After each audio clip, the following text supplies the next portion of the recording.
YTN 라디오가 보내드리는 신율의 뉴스 정면 승부 3부 시작합니다. 항상 금요일 3부는 이 공이라고 그러죠. 네. 권투할 때 이게 땡 하고 시작하는 거. 공. 자, 그렇죠. 네. 추워. 이번 주 승부로 시작합니다. 오늘도 공소리 내주신 분부터 소개해드리겠습니다. 예? 인사이드 K의 배종찬 연구소장입니다. 어서 오십시오. 안녕하십니까, 배추도사 배윤찬입니다. 예. 그리고 휴먼앤데이터의 이은영 소장이십니다. 네, 안녕하세요. 네, 안녕하세요. 이은영입니다. 예. 이거 뭐 오늘 그 한국 갤럽 여론조사도 나오고 막 이렇게 됐는데 그 얘기는 이따가 좀 하고요. 예. 자, 일단 우리 배 소장님 네, 이번 주 승자 뭐예요? 2차 전주였습니다. 지난주부터 말이야. 그 승자를 이거 뭐 언제는 오타니 막 하고 네. 그러는데 오늘은 전지예요? 잘하지 않아요? 네. 전지. 전지분유 아니고요. 예. 2차 전지입니다. 배럴입니다. 배럴이. 아, 네. 그런 이 전지 막 이런 거 네. 있잖아요. 이런 거 이제 우리가 속칭 아재 개그라고. 그렇죠. 네, 네. 네. 우리 나이 들은 사람만 알아들을 수 있는 개그. 그렇죠. 예. 아재 그제. 네. 자, 2차 전지가 왜 중요하냐면 예. 지금 뭐 정말 투자자들도 그렇고요. 지금 온 국민들이 뭔가 좀 경제적으로 도약을 하고 싶다. 뭔가 좀 파고들 틈이 없느냐. 예. 이런 사람들이 뭐 전부 다라고 봐도 과언은 아니겠죠. 요즘 어려울 때니까 그런 사람들이 지금 그냥 다 같이 한 곳만 보고 있습니다. 아. 2차 전지. 아. 그만큼 지금 다른 종목들도 다 주저앉아 있는 상황에서 중국 리오퍼닝도 제대로 힘을 발휘 못하는데 그건 왜 그러냐면 중국이 중국 내부의 경기 부양을 하는 거지 다른 국가까지 이웃 국가까지 그렇죠. 다른 세계 경제까지 전파되지 않고 있거든요. 그런데 미국도 2차 전지 지원해 준다 그러고 유럽도 지금 2차 전지 관련해서는 지원법이 만들어져 있고 우리도 지금 보면은 코스피 코스닥 보면 난리입니다. 난리. 네. 예. 프로는 에코고 에코는 프로고 아니면 BM이고 뭐 이런 상황이 되다 보니까 윤석열 대통령도 지금 국빈 방문해서 미국을 가는데 지금 승부처는 2차 전지다. 아. 윤석열 대통령의 운명이 2차 전지에 달려 있다. 예. 그래서 지금 또 세계 이제 수직 계열화되어 있는 2차 전지 관련 기업들이 에코 계열이 있고 포스코 계열이 있고 LG화 계열이 있거든요. 그러다 보니까 LG로는 안 되겠다. LS까지 붙여라. 이런 이야기가 나올 정도로 지금 난리입니다. 그래서 이제 2차 전지 윤석열 대통령이 가는데 이렇게 얘기를 합니다. 2차 전지는 반도체와 함께 우리 안보 전략 자산의 핵심이다. 안보 전략 자산이에요. 왜 그러냐면 드론도 2차 전지를 사용하잖아요. 우리가 지금 2차 전지 그러니까 전기차만 생각하시잖아요. 아니 저는 얼마나 무식하냐면 네. 2차 전지가 재생 전지인 줄 알았어요. 맨 근데 처음에. 그건 맞습니다. 맞아요? 그러니까 1차 전지는 1차적인 전지는 진짜로 쓰고 맞구나. 버리는 것이 네. 다 소모되는 것이 1차 전지고 2차가 재생 리유스벌이라고 해서 우리가 2차 전지가 오늘 영어 되네. 그렇습니다. 예. 2차 전지가 이제 의미가 있는 건데 지금 이 2차 전지의 경우에는 우리가 지금 관가하고 있는 건 뭐냐면 전기차뿐만 아니라 들어가는 데가 한두 군데가 노트북 시작해서 그러니까 무궁무진할 수밖에 없는 예, 거죠. 휴대폰도 그러니까 그렇죠. 휴대폰도 그렇고 앞으로 2차 전지는 뭐 기후 대응이나 또 이 탄소 중립이나 이런 데서 2차 전지가 핵심일 수밖에 없거든요. 그러니까 윤석열 대통령이 또 2차 전지 두고 어떤 얘기 윤석열 대통령이 다른 발언도 많이 하는데 지금 2차 전지에 대해서 집중적으로 발언하고 있습니다. 그 중요성은 이루 말할 수 없다. 어느 날 전 세계 기술 패권 경쟁의 중심에 있다. 이러니까 아니 이거 뭐 핵이야? 아니 무슨 무기야? 이렇게 생각했는데 그게 아니라 2차 전지입니다. 탄소 중립 시대 전기차의 동력이자 디지털 전환을 위한 핵심 열쇠다. 열쇠까지 얘기가 나왔어요. 그러니까 지금 2차 전지가 난리인데 많은 분들이 궁금해하는 것은 결국 수직 계열화되어 있는 양극재, 음극재 쪽으로 곽광을 받을 수 있는 것이 이게 이제 얼마 전에 지난달 말에 미국 재무부의 세부안이 발표될 때 IRA법 이때 포함이 된 것이 우리가 그나마 다행인 게 양극재가 들어갔거든요. 하지만 이제 최종 발표에서는 우리가 100%다 지원받는 차량에는 우리가 포함이 안 되는데 그건 그럴 수밖에 없는 게 전부 미국 차로 도배가 됐어요. 그렇죠. 그러니까 일본 차도 빠지고 독일 혼다, 차도 도요타, 다 닛산, 빠졌으니까. 폭스바겐, 예. 벤츠 다 빠졌어요. 예. 그러니까 우리는 지금 2024년까지 조지아주에 공장을 빨리 지어야 되는데 예. 대통령이 이번에 갔을 때 핵심은 뭐냐? 승부처. 지지율이 오를 수 있느냐 없느냐 뭔지 아십니까? 뭐예요? 핵심은 Don't cry for me, 아르헨티나. 에바페론. 그렇죠. Don't cry for me, 아르헨티나. 거기까지만 합시다. 근데 그게 왜 중요하냐면 네, 왜 중요해요? 이 포스코 홀딩스가 이 아르헨티나의 염호를 가지고 있거든요. 아. 염호에서 리튬이 나옵니다. 그런데 어. 지금 IRA법 세부 내용에 이 강물 협력 국가로 이거 들어가야 이제 중국 것을 대체하면서 어허. 우리가 지원을 3,750불을 받을 수가 있는 건데 차량당 지금 인도네시아와 우리가 대체할 수 있는 국가거든요. 이 광물을 망간, 니켈, 카드뮴, 뭐 흑연 등등등. 그런데 인도네시아하고 아르헨티나 아직 포함이 안 됐어요. 이걸 가서 윤석열 대통령이 포함을 시키면 포함시켜 오면 예. 미국한테 가서 불법 도감청 또 우리가 기분 나쁘고 여러 가지로 또 기분 나쁘고 러시아에 대해서 우리가 그렇게 이만큼 우리가 내가 했다. 이만큼 외신 우크라이나. 로이터에 대해서 로이터 외신할 때 국민들의 그 논란을 또 아우성을 무릅쓰고 러시아에 대해 또 직격탄 날렸다. 이거 다오 김미 플리즈 이게 관철되면 그나마 반전의 승부처가 될 수 있는데 그런 점에서 저는 2차 전지가 이 정도로 중요한 존재다. 그래서 성자로 선택했습니다. 예, 굿머니 네. 굿라이프 지금까지 배종찬 소장이었습니다. 예, 자 그다음에 아니 근데 그렇게 할 말이 중요한데 없어. 그렇게 중요한데 할 말이 왜 없어, 지금. 중국 시장을 다 그럼 버리는 지금 러시아 시장까지 다 버리는 대통령의 메시지는 또 근데 뭔가요? 그게 버린다라기보다는 러시아 같은 경우에는 네. 실제적으로 어떤 액션을 취하기는 굉장히 힘들 것이다라는 예상이 많습니다. 왜냐하면 러시아가 우크라이나 침공함으로써 이 서방과 굉장히 틀어졌잖아요. 네. 근데 이 서방과 틀어진 상태에서 다시 이 관계가 회복 정상화되기는 굉장히 지금으로서 난망하기 어렵군요. 때문에 러시아가 서방과도 그렇게 되는데 동아시아 국가들과도 이거를 튼다? 이러면 굉장히 어려움에 빠진다라는 분석들이 많기 아니, 때문에 그래서 뭐 할 네. 말을 한다 이런 기사가 있긴 있더라고요. 대통령이 할 말을 한다. 한 말은 할까지 말을 모르는데 지금 네. 소장님이 이 소장님이 그 말씀하시니까 갤럽에서는 올랐죠. 그렇습니다. 한국 갤럽이 그거는 안 말씀하셔도 돼요. 네. 일부에서 우리가 쫙 얘기를 했습니다. 저 이야기 안 하려고 그랬는데. 그래요? 네네. 얘기하세요. 자, 대통령의 긍정 평가가 예. 직전 조사보다 4% 포인트가 올라간 31%로 나타났고요. 부정 평가는 5%가 내려온 5% 포인트가 내려온 60%로 나타났습니다. 일단 이건 뭐 다른 이유보다는 뭐 대통령이 최근 러시아 관련한 뭐 외신의 인터뷰 내용 이런 논란들이 반영됐다기보다는 그동안 사람 문제로 시끄러웠잖아요. 예. 뭐 최고위원 리스크 그리고 또 뭐 홍준표 시장하고 또 김기현 대부사의 설전인데 예. 이게 조금 그 지지층들의 위기감도 감도났다고 볼 수가 있는 것이고 지난 한 3, 4일, 4, 5일 정도 동안은 조금 가라앉는 그런 또 상황도 연출됐거든요. 그런 점에서 위기감에 따른 대통령 지지율이 27 이하 밑으로 내려가면 국정 동력이 이제 거의 마비되고 국빈 방문 효과도 상쇄될 것이다. 순방 효과가 없을 것이다. 이런 위기감에 따른 대륙주, 대구 경북 60대 주부청의 뭐 큰 폭은 아니지만 결집이라고 봐야 되겠죠. 어쨌든 60대 이상이 70대 이상이 6%포인트 상승을 했어요. 근데 네. 제가 이거 나중에 여쭤볼까 지금 여쭤볼까 네. 그랬는데 호남에서 13%가 올랐어요. 네. 민주당 지지율이. 그러니까 그게 왜 궁금하실 거 아니에요. 지금 그 돈 봉투가 있는데 왜 예. 올랐을까? 그러니까 이제 호남에서는 좀 전략적 판단을 많이 하는 분들이 많으시잖아요. 그러니까 이제 이 사안이 지금은 굉장히 부정적 이슈지만 사실 이 사안을 통해서 새로운 신인들이 많이 등장할 수 있는 또 기회가 만들어졌다. 문이 열렸고 예. 신인들도 돈을 쓰지 않는 그런 선거 환경이 지금 만들어졌다. 오히려 민주당의 기회다 이렇게 생각하시는 거죠. 그러니까 물갈이의 기회이자. 그렇죠. 예? 물갈이라고. 예. 그러면은 그 기존 의원들 되게 기분 나빠할 텐데. 근데 어쨌든 이 새로운 사람들이 이제는 필요하다. 왜냐하면 지금 말씀하신 2차 전지 이런 이 세대가 지금 세계가 바뀌고 있거든요. 예. 기존의 의원들로는 이 변화하는 세계를 따라가기 힘들다 판단하시는 거죠.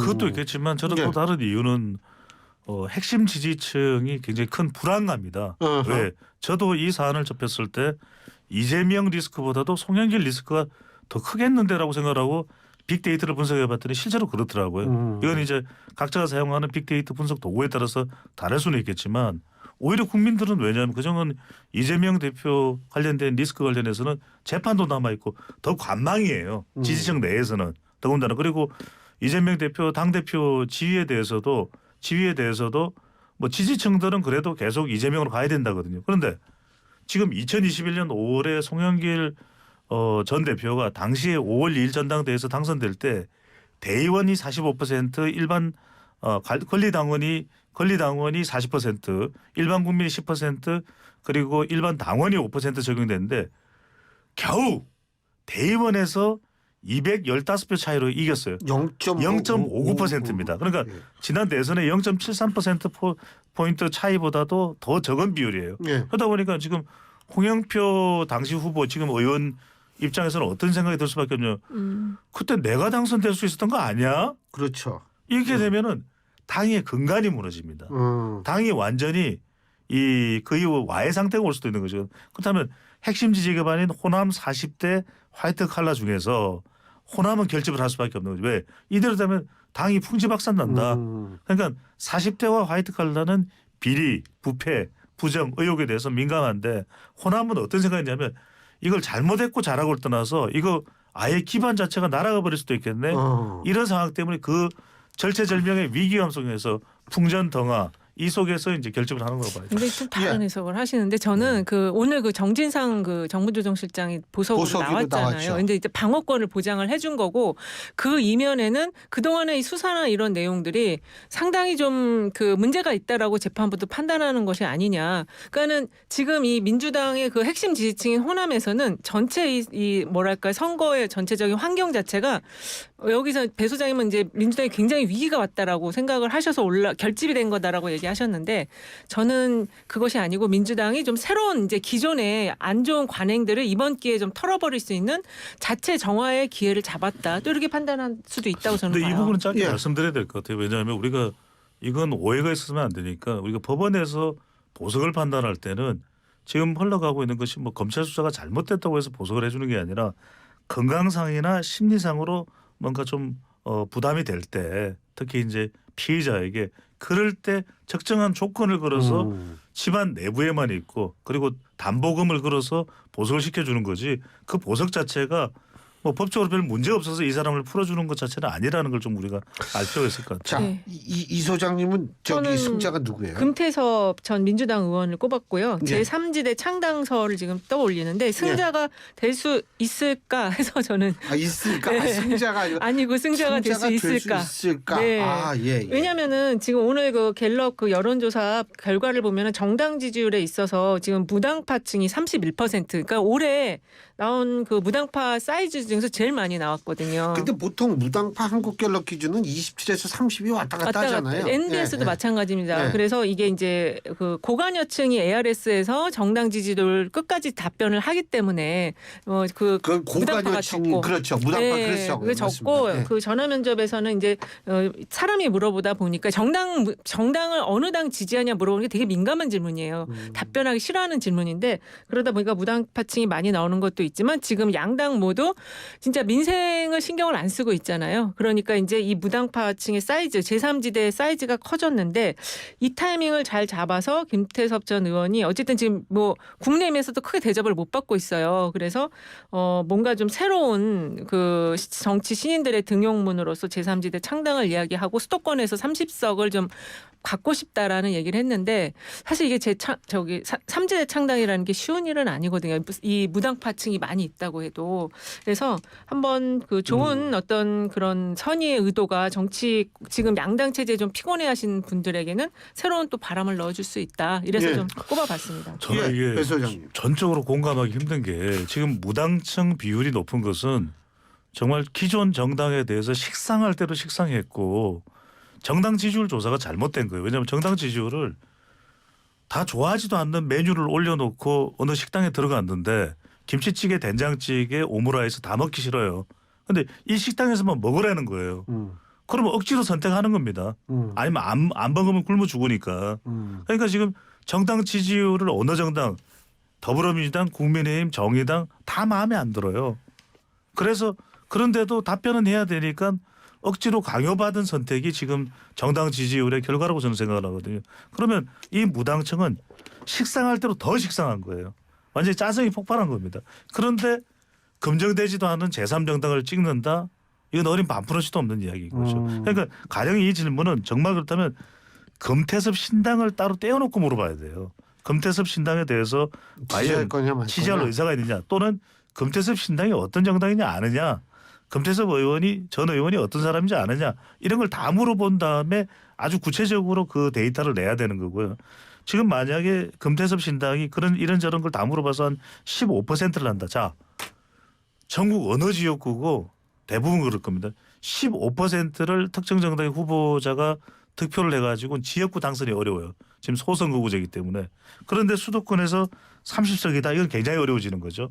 그러면 비례대표를 그러면 한 40몇 석 되는 이 비례대표를 30석을 가져가자. 그러려면은 완전히 압도적으로 비례 이 투표에서 득표를 해야 돼요. 그러니까 2016년에 국민의당보다도 두세 배 더 비례 투표를 받아야 돼요. 그런데 가뜩이나 정당에 대해서 정치권에 대해서 식상한데 그게 됐냐? 그건 불만 거의 힘들다고 봐야 되겠죠. 근데 지금 이제 정당 투표를 과연 그 다른 제3당을 찍을 것이냐 아니면 양당 중에서 한 번 더 힘을 더 실어주는 쪽으로 갈 것이냐 요거는 지금 상당히 중요한 포인트인데 저는 지금 들리는 이제 좀 조사를 해보면 한 번 더 각자의 그 양당에 더 네. 힘을 실어주는 그런 결과가 나올 수도 있을 것 같아요. 알겠습니다. 3부는 여기서 줄이고요. 또 계속 나중에 4부에서 얘기할 기회가 있으니까요. 예, 신율의 뉴스 정면 승부 4부 시작하겠습니다. 3부에 이어서 얘기 계속하는데 제가 이윤영 소장에게 한 가지 여쭤볼 게 있어요. 네. 그저 김종인 전 위원장이 뭐 금태섭 전 의원도 얼마든지 대선 후보로 키울 수 있다. 네. 아니 대선 후보 이렇게 키우면은 될 수 있다고 보세요? 그렇죠. 될 수는 있어요. 될 수 있어요. 네, 될 수 있는데. 후보야 될 수 있겠지만 그쵸. 윤핵 후보가 되느냐가 문제죠. 그게 문제죠. 네. 될 수는 있어요. 지금 이게 금태섭 전 의원이 제3지대 창당도 금태섭 신당 내가 대선 후보로서 이 당을 만들겠다라는 선전포고거든요. 그래서 만들어줄 수는 있어요. 근데 이제 그게 국민들의 지지를 어느 정도까지 받느냐 이게 중요한 거죠. 그렇죠. 예, 근데 수도권에서 30석은 저는 어렵지만 지금 수도권 서울 그 지지율을 보면은 좋은 인물이 만약에 나간다면 이거에 한 10석 정도까지는 한번 볼 수도 있다. 근데 이제 전체적으로 양강 구도에서 상당히 좀 어렵다. 그래서 제가 승자 가능할까? 될까? 네, 될까로 뽑은 될까? 겁니다. 예. 예. 저는 예. 가능성은 뭐 누구에게나 열려 있는 거니까. 근데 중요한 것은 뭐 신당을 하겠다 또는 뭐 대선 후보가 되겠다 이거 이전에 김종인 박사는 또 이제 금태섭 전 의원도 가능하다, 이준석 전 대표도 가능하다 그러는데 저는 제발 이 새로운 정치 세력은 획기적인 변화가 있어야 국민 유권자를 사로잡을 수 있거든요. 세 가지는 나와야 됩니다. 적어도 하나는 이념. 그러면 어떤 이념으로 갈 거냐? 그냥 단순히 우리는 중간에 서겠다 그거 안 돼요. 그러니까 뭐 중산층을 꽉 잡겠다. 두 번째로는 정책. 그럼 어떤 정책을 할 건데 그 신당은 어떤 정책의 매력으로 국민들을 사로잡을지. 세 번째는 저는 그럽니다. 같이 할 사람이 있나요? 그러니까 저는 이것도 너무 중요한 게 정당을 꾸리고 또 세력을 만드는 건 돈도 들어가고 또 대선에서 저 사람이 또 총선에 적어도 저 사람이 병풍이 돼주겠지. 병풍이 된다는 것은 후광 효과, 할로 이펙트가 돼서 적어도 금태섭 현수막 사진, 명함 사진 들고 나가면 내 지지율의 10% 15% 보탬이 되겠지. 그 정도가 있어야 되거든요. 근데 그거 없이 그냥 덜렁 나가면 사실은 이게 국민들은 의아하게 생각하겠죠. 뭔가 새로운 걸 시도하는 뭐 신당 해보겠다는 건 많은데 정작 예전하고 우리가 식상하게 봤던 이전의 그런 제3 정당들하고 뭐가 다르냐. 그러니까 김종인 박사도 그런 얘기 할 거예요. 뭐가 없기 때문에 잘 안 된다고 봐요. 그러지 않을까. 잘 안 된다고 봐요. 요거는 잘 안 된. 요거는 좀 안 닮았지만 어쨌든 넘어가겠습니다. 예. 네. 아니 근데 또 이런 문제가 발생이 자꾸 이렇게 발생하면 곤란합니다. 두 분. 또 뭐 패자를 두 분이 짜셔가지고 송영길 전 대표 이렇게 하시면 안 돼요. 절대로 안 돼요. 아니요. 하늘에 대고 맹설할 수 있는 게 하늘에 대고 맹설할 수 있는 게. 예. 이번쯤은 어쩔 수 없이 예. 일치가 됐는데 예. 송영길 후보가 이제 지금 가장 중요한 게 근데 이번 당 지지율에 어떤 영향을 줬냐. 물론 지금 당 지지율이 상당히 많이 빠졌어요. 4%포인트 빠졌는데요. 일단 아직 마무리는 안 됐잖아요. 일단락이 되려면 이 송 대표 전 대표께서 들어오셔서 정리를 하셔야 되거든요. 근데 지금 내일 이 기자회견 하신다는데 어떤 내용을 하실지 근데 일단은 빨리 들어오셔야 될 것 같아요. 이 바깥에서 얘기 아무리 해봐야 소용없거든요. 근데요. 네. 뭐 언론에 보도된 바에 따르면 조기 귀국을 하겠다라고 그런다. 근데 제가 앞서도 얘기했지만 원래 7월 달에 오기로 했는데 6월 말에 들어와도 조기는 조기 아니에요. 그렇죠. 네? 그거 어떻게 보세요? 저는 그렇게 된다 그러면은 민주당에 대한 여론이 상당히 악화돼 있겠죠. 왜냐하면 지금 뭐 윤석열 대통령도 지지율이 높지도 않고 국민의힘도 계속해서 최고위원 리스크 또 당대표 리더십에 대한 지적 뭐 헛발질이 많습니다. 그러면 적어도 더불어민주당이 지금 그동안에 이재명 대표 관련된 리스크가 있었다면 송영길 전 대표까지 합하면 전현직 리스크예요. 그런데 지금 홍영표 당시 2021년 전당대회에서 송영길 전 대표와 당시 후보와 맞붙었던 이 홍영표 의원이 이런 이야기를 합니다. 당사자의 신속하고 책임 있는 자세가 필요하다. 왜냐하면 이건 친명 비명의 문제가 아니에요. 이게 더불어민주당의 존립 근간의 문제예요. 아니 국민의힘은 더 심하지 않아? 국민의힘도 비리가 많을 거야? 이렇게 해소되는 게 아니에요. 그러니까 더불어민주당만 놓고 평가를 할 거란 말이에요. 그런데 저는 여기서 핵심이 이 부분입니다. 당시 2021년 5월에 만약에 그게 없었다 그러면은 결과가 달라졌을까요? 그러면 지금 발끈할 수 있는 사람이 한두 사람이 아니에요. 홍영표 의원도 있지만 지금 이낙연 대표도 발끈할 수가 있고요. 그러니까 민주당 경선에까지 전파될 수밖에 없거든요. 그건 저는 이재명 대표가 강력하게 끊어내야 된다. 왜? 지역구를 물려받은 사람이 이재명 대표예요. 그러면 맞아요. 그것이 오해든지 아니면 의혹이든지 갖가지 꼬리표가 달릴 수밖에 없거든요. 지금 당장 해야 되는 것은 송영길 대표가 빨리 5월 10일 이전에는 귀국을 해서 이정건 또 강 이사죠. 뭐, 강내구, 네, 강내구 감사. 강내구 네. 전 상임 한국수자원공사 감사 그리고 여기에 윤관석 의원 그리고 이성만 의원 다 대동해서 진실이 뭐다 실체가 뭐다 그래서 그거에 대해서 오해를 한 거고 부질없는 의혹을 받은 거면 그걸 해명하면 되는 거고 만에 하나 제가 있다면 솔직하게 국민한테 털어놓고 석고대죄를 하면 되는 거죠. 아니, 그래야 네. 국민들과 유권자의 평가가 있는 것이고 문제는 뭐냐면 이걸 빨리 끊어내지 못하면 이재명 대표의 부담이 일파만파 쌓일 수밖에 없는 것이죠. 근데 이제 지금 예. 말씀하셨는데 그 송영길 전 대표의 지역구를 물려받은 거는 2021년 당대표 전당대회하고는 전혀 상관이 없는 거고 그 이후에 한참 대선이 끝나고 난 이후의 일이니까 그거는 그렇게 여기랑 직접적으로 연결된 건 아니라고 저는 보고요.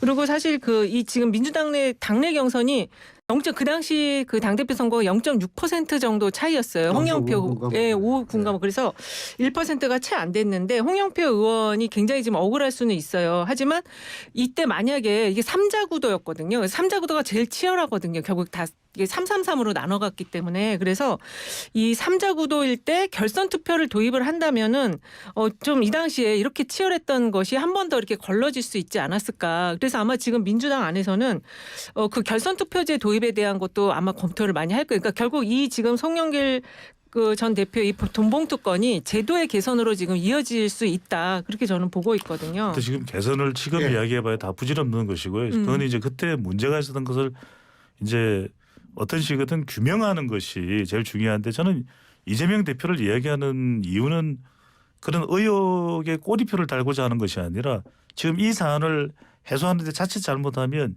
정치권에서 이해를 사야 되지 오해를 사면 안 된다는 말씀을 드렸잖아요. 첫 번째는 뭐냐면은 이 돈봉투에 이재명 대표와 가까운 사람들도 받았다라고 하는 의혹이 있습니다. 그것도 저는 상당히 부담스러울 수밖에 없는 것이고 두 번째는 뭐냐면 역대 어느 전직 대표가 또는 당의 대표가 이 대선에서 패배한 후보에게 지역구를 물려준 예가 있었습니까? 없어요. 그러니까 이게 굉장히 왜냐하면 지금 이재명 대표가 더 단호한 대응을 취하지 못하는 것이 송영길 전 대표로부터 뭔가 배려받은 것에 대한 이유인 것인지 그 부담이 계속될 수밖에 없는 것이거든요. 또 하나는 뭐냐.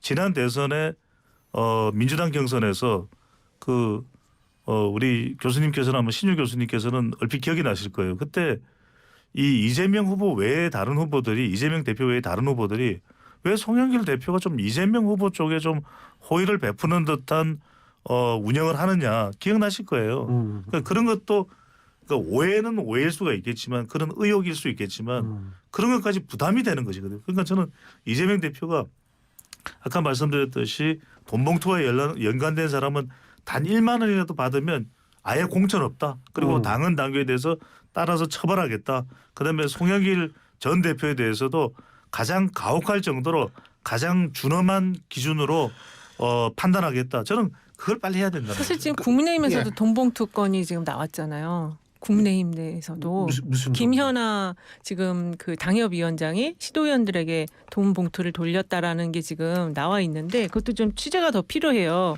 그러니까 이게 지금 전당대회라든지 이 당내 선거에서는 그러니까 이제 그게 거마비 쪼든 아니면은 실제 이제 뭐 영향력을 당선에 영향력을 주는 내용이든 간에 어쨌든 이 부분은 이번 기회에 좀 양당 모두가 이게 문제되는 부분이거든요. 그동안 그 판도라의 상자 안에 가둬놨던 부분인데 그걸 좀 이번에 제도 개선할 필요가 있고 그리고 사실 그때 저도 취재를 좀 당 안의 사람들을 해봤는데 그 지금 김연아 의원 문제는요. 네네. 김연아 의원은 가짜 뉴스라는 입장을 강력히 제기하고 있고 네네. 지금 사실은 이게 보도가 된 게 한 군데밖에 없습니다. 그렇기 때문에 그거는 사실이 지금까지는 가짜 뉴스로 부정을 하고 있다라는 점을 제가 그러면 이제 좀 더 그 좀 예. 진입하기 필요하겠죠. 근데 녹취록에 나왔다는 얘기가 있어서 저는 언급을 한 것이고요. 그거 예. 하여간 이거는 아직 저희가 그렇게 얘기해서는 안 될 것 같습니다. 팩트 체크가 예, 더 예. 필요한 사안이다. 예. 그러면 어쨌든 민주당의 이 지금 문제가 된 사안에 대해서는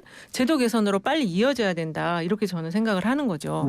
아마 당원들도 다 그렇게 생각할 거고 그리고 그 당시에 이재명 대표를 지지했던 사람들이 다 송영길 후보를 또 지지르고 이렇게 연결되지는 않았던 걸로 그 당내 취재를 해보면 또 그렇게 나와 있어요. 그래서 어쨌든 이걸 이렇게 대표와 이 둘 사이에 뭔가가 문제가 있었다. 그리고 이게 이재명 대표가 그것 때문에 지금 처리를 못하는 거다라고 보기는 또 단정하기는 또 어렵다. 이제 정리를 할 수 있을 것 같습니다. 알겠습니다. 네. 자 승부처 얘기해 볼까요? 자 배 소장님. 네, 저는 다음 주입니다. 24일부터 시작되는 윤석열 대통령의 미국 방문으로 했습니다. 왜냐하면 지금 윤석열 대통령 뭐 더불어민주당 돈봉투 떠나서 지금 윤석열 대통령 지지율이 당장 낮은 상태고 국민의힘도 국민의힘의 또 독립적인 경쟁력으로 대통령 지지율까지 견인하지 못하는 상황 또 갖가지 외교 발언에 대해서 상당히 또 공방이 벌어지고 있는 상황이거든요. 네. 윤석열 대통령의 운명을 갈라놓을 저는 이 5박 7일의 일정이 미국이다. 지금 하버드도 방문하고 MIT도 방문한다고 하는데 뭐 미국 유수의 대학을 방문하는 걸 떠나서 과연 국민들이 볼 때 공감할 수 있는 행보가 무엇인가 예. 이 부분이 저는 핵심으로 보입니다. 저도 그렇죠. 예, 저도 지금 말씀하신 그 이제 대통령의 그 5박 7일 미국 방문이 가장 중요한데 저는 그 속에서 이제 전 승부처로 그 메시지를 좀 꼽고 싶어요. 그러니까 대통령의 그 우크라이나 지원 발언, 그러니까 이게 좀 그 미국에 올인한 발언이다 이렇게 좀 해석들을 하시던데 예. 어쨌든 대통령이 뭔가 이 국제적인 문제에 대해서 이야기하실 때는 조금 좀 이렇게 말을 많이 안 했으면 아꼈으면 좋겠다. 예, 저는 그게 좀 승부처고 미국에 가서도 너무 많은 말을 하시지 마시고 좀 말을 아끼셨으면 좋겠다. 지금 러시아가 이렇게 발끈한 거를 저 어릴 때부터 쭉 이렇게 뭐 정치면을 보곤 했지만 이렇게 한 나라가 우리나라 이렇게 발끈한 적은 진짜 처음 보는 것 같아요. 그래서 어르신들이 저도 아까 택시 타고 오면서 기사님하고 얘기했는데 왜 남의 나라 일에 자꾸 콩나라 판나라 얘기하느냐 그렇게 얘기를 하시더라고요. 근데 이제 그 사실은 우크라이나 문제나 대만 문제나 네. 이게 이제 미국에 올인하는 거라고 해석할 소지도 있지만 또 한편으로는 대만 문제 물론 그렇게 돼서는 안 되지만 중국이 만약 대만을 현상 타파를 시도를 한다거나 예 아니면 우크라이나가 그런 일이 있어서는 안 되고 그럴 확률도 뭐 지금 우리가 얘기할 수 없지만 만일 러시아의 패배를 했을 경우에는 북한이 잘못 판단할 가능성이 높아진다라는 측면도 우리가 또 좀 생각해 봐야 되는 거 아닌가. 그러니까 북한의 오판 근거가 발생할 수도 있다라는 그런 측면도 정부에서는 생각하지 그렇죠. 않을 수가 없지 않을까. 오히려 지금 러시아를 자극함으로써 북한에게 잘못된 메시지를 러시아가 줄 수도 있는 거거든요. 그리고 지금 그 영어 연설을 지금 가짜뉴스 관련한 걸 하버드대에서 하신다고 지금 기사가 나오고 있는데 전 그 내용도 상당히 많이 걱정스러워요. 그러니까 가짜뉴스 어떤 측면에서 얘기하실 건지 어떤 포인트로 얘기하실 건지 그 참 걱정스럽습니다. 밖에 나가서 그런 얘기 굳이 하실 필요 없다고 생각하거든요. 네. 글쎄 이제 네. 뭐 언론학자도 아니시고. 뭐 일단은 내용이 구체적으로 어떻게 되는지 이제 확인부터 할 필요가 있을 예. 것 같고 그러니까 대통령에 대해서 지금 만약에 지지율이 높다 그러면 상당히 기대감이 더 커졌겠죠. 그래서 따지고 보면 근본적으로는 기저효과로 깔려 있는 것이 대통령의 지지율이 워낙 낮다 보니까 어떤 행보를 하더라도 다 부정적으로 연관되는 그런 관성도 생깁니다. 그런데 이제 중요한 것은 그런 걸 또 있다 하더라도 대통령 나가서 해야 될 행보는 해야 되겠죠. 그리고 이제 뭐 페이크 뉴스라는 것이 전 세계적으로 문제가 뭐 되는 그런 부분도 있기 때문에 그러니까 어떤 내용을 얼마만큼이나 의미 있는 연설을 하버드에 가서 하는 게 좋은데 꼭 그 내용만 있는 건 아닌 것이 왜냐하면 그 페이크 뉴스의 근본적인 건 조금 일정을 더 들여다보면 그걸 알 수 있었을 텐데 조지프 나이 교수하고 이제 이른바 소프트 파워를 강조했던 굉장히 유명한 학자죠, 굉장히 유명한 정치학자. 학자고 예. 국방성 차관 보도했었고 이 하버드 대학에서도 하버드 대학이라고 이야기하는 존 F 케네디 예. 스쿨의 지금 원장도 맡고 있는데 뭐 하버드에는 마이클 샌들 교수도 있고 하지만 그렇죠. 이 조지프 나이 교수가 이야기하는 것은 바로 이 콘텐츠 소프트 파워가 사실은 이른바 하드 파워를 더 이길 수 있다. 그러니까 윤석열 대통령이 강조하려는 것은 가짜 뉴스가 기저에 밑바탕에 깔려는 있지만 사실 하고 싶은 이야기는 K 콘텐츠예요. K 콘텐츠를 통해서 어떤 대한민국의 역량이 이제는 세계에 전파될 수 있는 거니까 내용을 듣고 일단은 뭐 평가를 하면 될 건데 저는 더 핵심은 그거겠죠. 이은영 선생님이 잘 지적을 해주셨는데 러시아나 중국과 관련돼서 양안 관계 또 그다음에 이 우크라이나 전쟁인데 저는 이게 자칫 잘못하면 무슨 말씀이냐면은 이런 게 굉장히 민감하거든요. 러시아와 중국은. 근데 조금 더 설득력 있게 윤석열 대통령이 외교 입장을 표명하더라도 옆에 외교 관계자들이 더 배석을 해서 또 너무 민감한 거는 굳이 다 설명할 필요 없고 항상 제가 말씀드리는 게 인생은 둘이 뭉실 아니면 두루뭉술이거든요. 그래서 저는 전략적 모성을 가져가는 것도 나쁠 건 없다. 그래서 때로는 뭔가 누가 물어보더라도 노 코멘트 난 몰라요. 내가 어떻게 다 알아요. 그렇게 하더라도 누구라도 뭐 대통령에 대해서 몰랐다고 해서 그걸 대통령이 다 뜻이 있구나. 그걸 노 코멘트 하는구나. 그래서 조금 더 저는 때로는 단호하게 또 명확하게 이야기할 필요도 있지만 어떨 때는 유연하게 또 애매하게 이야기하는 것도 전략이다. 라는 말씀. 지금 전략적 모호성으로 말을 하셨다는 게 로이터 인터뷰가 그렇게 또 대통령실에서는 해명이 나왔어요. 그래서 참 진짜 우리들 생각하고 너무 다르다. 대통령실 생각이 그런 생각이 들어요. 예, 참고적으로 김연아 전 의원 입장을 제가 잠시 말씀을 드리겠습니다. 첫째, 저는 정치자금을 불법적으로 모금한 적이 없다. 기사에서 주장하는 정치자금은 당원 모임에서 참여한 당원들이 자발적으로 거둔 모임의 운영회비로 정치자금이 아님을 이미 경찰에 소명했다. 둘째, 저는 현금이 담긴 돈봉투를 직접 요구한 적도 돈봉투를 받은 적도 없다. 셋째, 기사에서 언급된 녹음 파일은 돈봉투를 주고받는 대화가 담긴 녹음 파일이 아니며 이 역시 경찰에 이미 소명을 했다. 넷째, 해당 사건을 수사 중인 경찰에 확인한 결과 담당 수사관 및 관계자는 기자와 통화한 사실이 없다라며 기사에서 말하는 경찰 확인 결과 검찰 송치 예정이라는 등의 내용은 전혀 사실이 아님을 확인하였다. 이렇게 하고서 이제 이 언론중재위원회 해당 사안을 제소했고 추후 법적 조치를 취할 예정이다. 이런 얘기를 했음을 제가 미리 말씀을 드립니다. 자, 두 분 말씀 오늘 여기까지 듣겠습니다. 고맙습니다. 네, 감사합니다.